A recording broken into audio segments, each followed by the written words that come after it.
Hi, I'm Venus O'Hara and welcome to another video.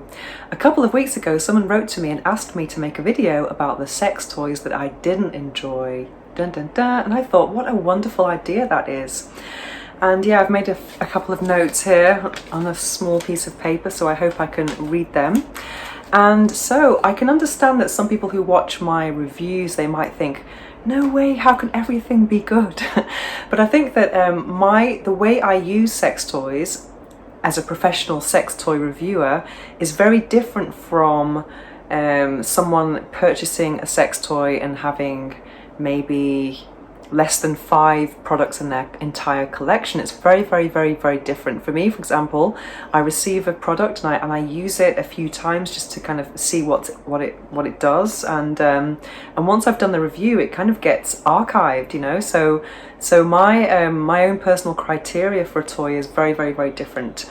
Of course, I have my own personal tastes, but if I only focused on my personal tastes, then I would only be recommending wand massagers and pebble-like clitoral stimulators, because I prefer external stimulation.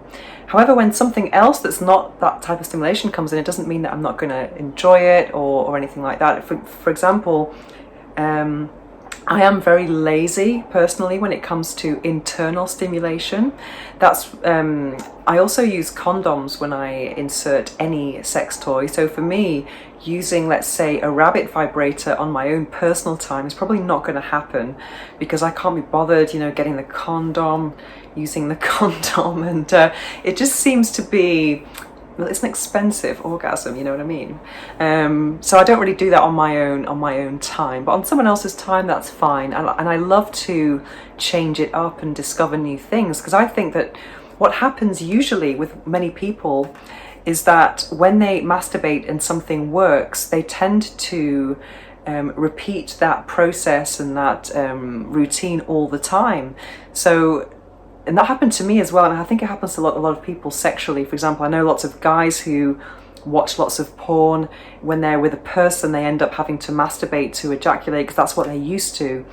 And that happened to me as well. I could only have orgasms many years ago with rabbit vibrators, and then when my rabbit vibrator broke, I had to use my imagination and willpower to kind of make my other sex toys work, which were, for example, I had a bullet vibrator, a kind of pebble thing, and I just thought they weren't very good. I thought if it's not got dual stimulation, then it's not going to give me an orgasm. But over time, when I improved my mind-body connection and my erotic imagination, which actually is more important than the actual product that I'm using, then now any sex toy can give me an orgasm. But that doesn't mean that every sex toy is repeat worthy for me personally. And when I get a toy that I think is bad, it usually does not get to review stage. I've had a few products that I've tried that have been aggressively strong, or for example, they might have come in a box without any user manual, things like that, when I haven't actually ended up reviewing them.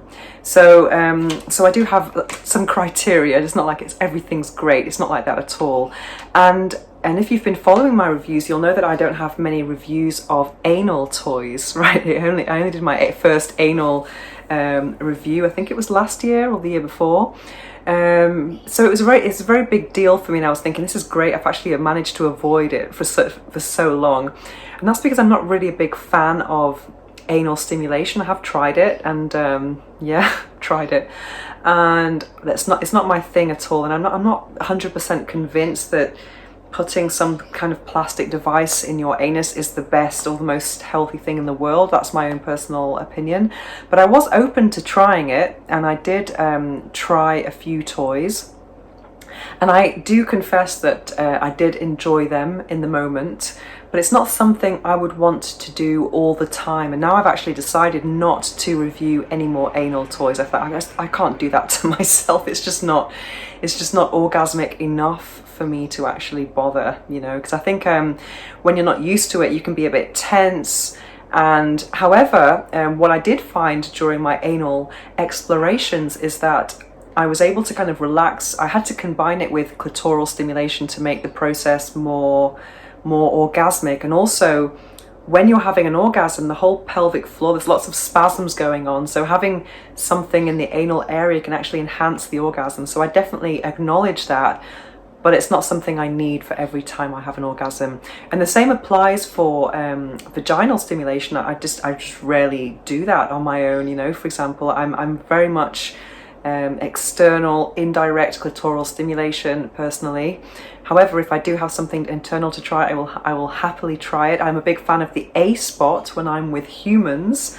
That's to say, fingers or a penis. But with toys, I'm not so internally driven. But I do definitely enjoy it when it happens. I do acknowledge that also the orgasm does tend to be more intense with dual stimulation as opposed to just clitoral stimulation. So I definitely enjoy everything I'm trying, but not all of the things I'm trying would be something I would do on a Sunday morning if I'm feeling horny, if you see what I mean. But right now, for example, I did make a video a few years ago called Daily Orgasms or something like that. And to be honest, I'm going to make a video soon about why I no longer have daily orgasms. So I've really reduced my weekly orgasms from, let's say, maybe 10 orgasms a week right down to maybe 2 or 3. So that's a massive reduction.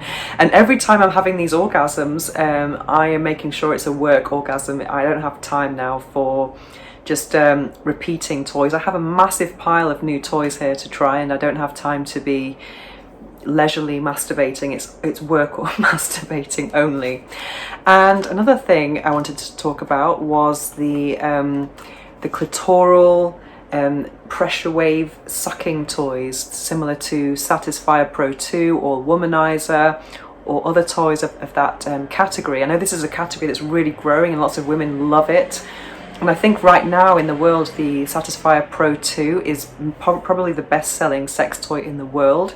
But I must confess that I've only used that toy maybe 10 times maximum in my life. I think it's fantastic, and I definitely recommend it to many people, but it's not something that I would use in my own personal time.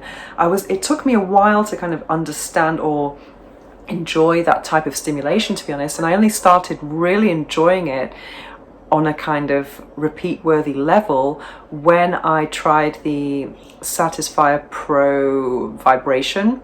So I do tend to prefer the sucking pressure wave toys that have also a vibrating motor. I really love the combination of vibrations on my vulva with on the clitoris. So I love kind of playing with, for example, let's say having the continuous pressure wave and then waves, vibrations that are like waves or pulsations. So I really love playing with that type of stimulation, but definitely I do prefer vibration and clitoral, the pressure waves.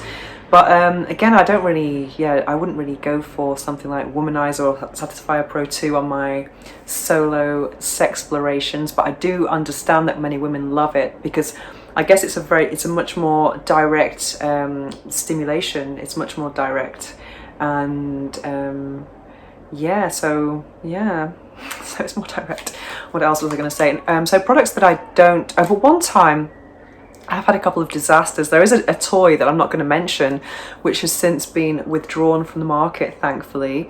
But once I was trying a toy that was did have this pressure wave stimulation, and it was so strong and so uncomfortable. And I was just thinking, I was using all of my top erotic imagination scenarios, things that never fail, but then they just did not work. My fantasies were not good enough that day, and I was thinking, I'm not enjoying this, and I switched the toy off, and then I couldn't remove it from my clitoris. I was like, beep. And I was thinking all these terrible thoughts. Maybe I'm going to have to end up going into hospital. This toy is stuck to me. How am I going to explain this? Is my labia going to be intact? Oh my God, it was the most excruciating 15 minutes of my life. And eventually I got the toy away from me, and I told the person that who'd sent it to me that this was a dangerous toy, and then miraculously very soon after it got withdrawn from the market. So that's very, very cool. So if something really bad happens during a review, rather than writing a scathing review, I would just tell the manufacturer or the person who sent me the toy, and I won't actually end up doing the review in the end. And another thing, I don't review battery operated toys anymore. There's no need to, because now there are so many really good and affordable rechargeable toys. Most toys are rechargeable now, and of course you've got to think about the environment, sustainability, and people always ask me about sustainability in sex toys as well. Of course I would not recommend everyone to have 600 sex toys like me, but I think it's a good thing just to have a kind of a collection that has a variety of different products that offer different stimulations, different types of stimulation. That would be the way to go, and not be buying toys every couple of weeks. I mean, it's great for the industry, but maybe not so great for the environment. So I think you've got to think about the environment as well, and just in general with our consumption.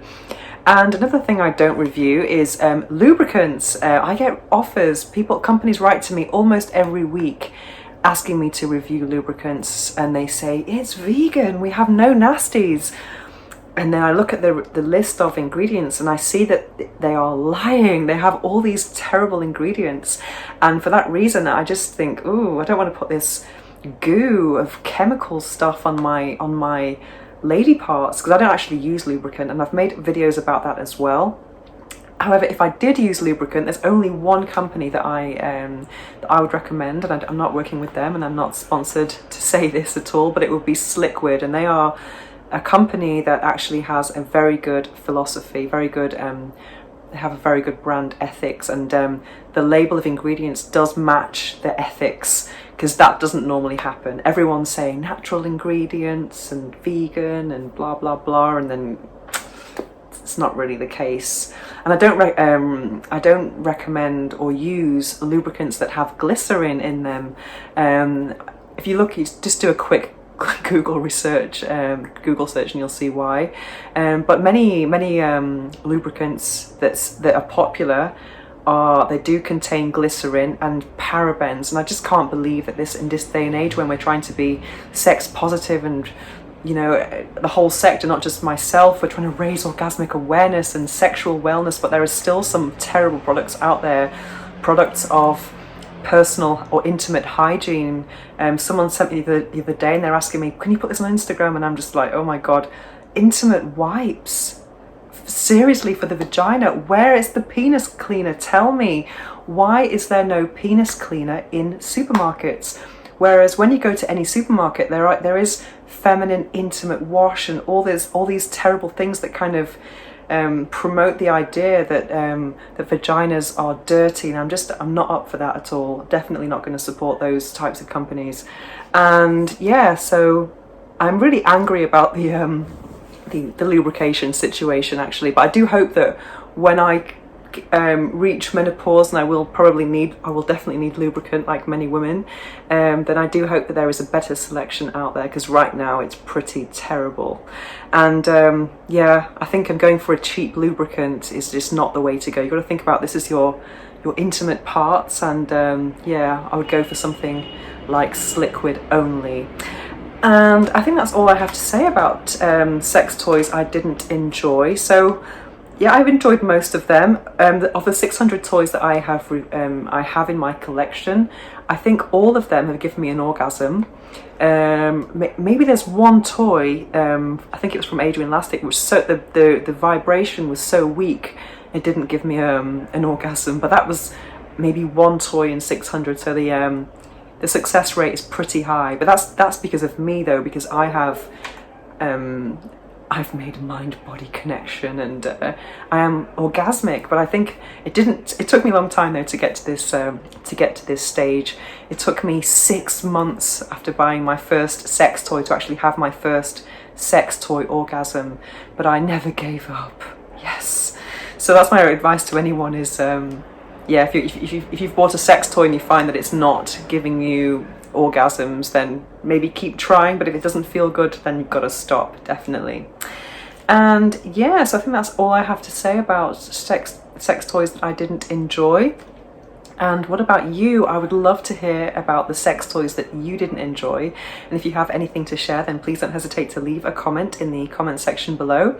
And if you have any requests for further for future videos about sex toys, orgasms, orgasmic lifestyle, or anything else that I talk about here, then please don't hesitate to contact me at venus@venusohara.org or add me on Instagram at venusohara. Thanks for watching.